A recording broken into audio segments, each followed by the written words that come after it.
गरीबी में मुश्किलों से लड़कर बनी थी डॉक्टर। क्या पता था अपने ही दूसरे घर में नोच कर मार डालेंगे दरिंदे। मैं बात कर रहा हूँ अपनी बेटी की, जिसकी डॉक्टर की पढ़ाई पूरी होने ही वाली थी। मेरी बेटी की ट्रेनिंग चल रही थी। वह अस्पताल को अपना दूसरा घर कहती थी। मेरी बेटी कोलकाता के एक जाने माने अस्पताल में ट्रेनी डॉक्टर थी।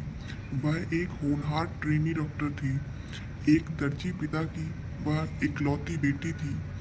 माँ और पिता ने जिंदगी भर संघर्ष करके बेटी को पढ़ाया।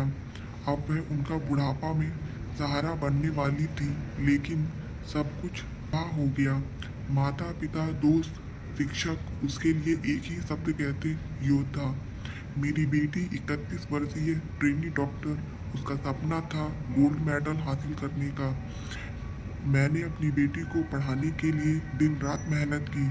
बेटी ने भी पढ़ाई में कोई कसर नहीं छोड़ी। जिंदगी भर परिवार ने संघर्ष किया।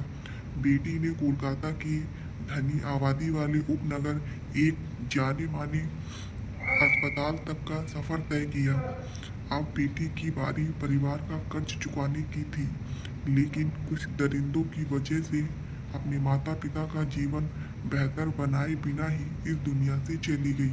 हम एक गरीब परिवार से हैं और हमने उसे बहुत मुश्किलों से पाला है।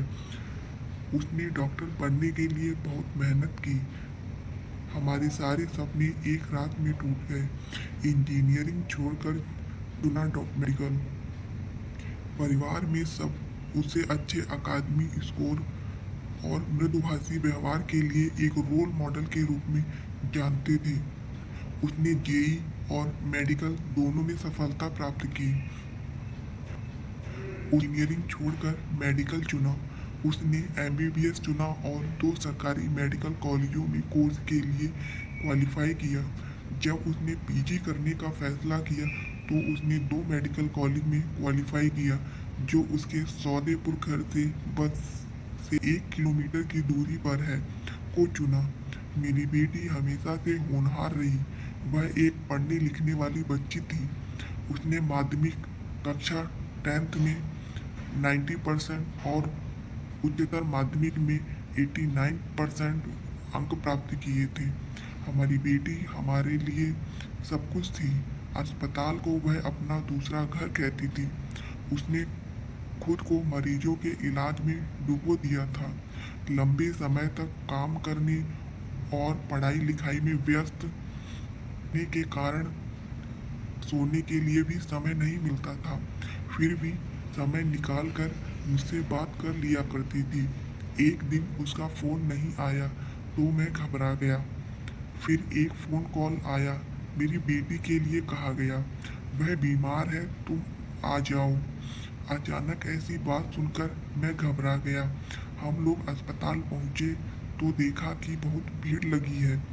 मैं भीड़ में अंदर पहुंचा तो मुझे कहा गया कि आपकी बेटी ने सुसाइड कर लिया है। यह सुनते ही मेरे पैरों तले जैसे जमीन ही खिसक गई। मैंने कहा, एक बार मेरी बेटी दिखा दो। मैं कई घंटे तक खड़ा रहा, तब कहीं मुझे मेरी बेटी को दिखाया गया। मैंने जो देखा, मानो पैरों तले जमीन ही ना हो, ऐसा लगा। बेटी के शरीर पर एक भी कपड़ा नहीं था और जगह जगह चोट के निशान थे। मैं बाहर आया। फिर मैंने कहा, मेरी बेटी ने सुसाइड नहीं किया, उसके साथ बहुत गलत हुआ है। कुछ समय बाद एक वीडियो मिला जो पूरे देश में वायरल हो गई। वीडियो देखने के बाद लोगों में आक्रोश होने लगा। भीड़ इकट्ठा होने लगी। मीडिया भी आ गई। धीरे धीरे पूरे देश में बात आग की तरह फैल चुकी थी। पूरा देश हमारे साथ खड़ा हो गया। अब क्या, मेरी बेटी तो नहीं रही, पर मेरे साथ पूरा देश मेरी बेटी के साथ हुई दरिंदगी का न्याय के लिए खड़ा है। मुझे इंसाफ चाहिए, मेरी बेटी को इंसाफ चाहिए।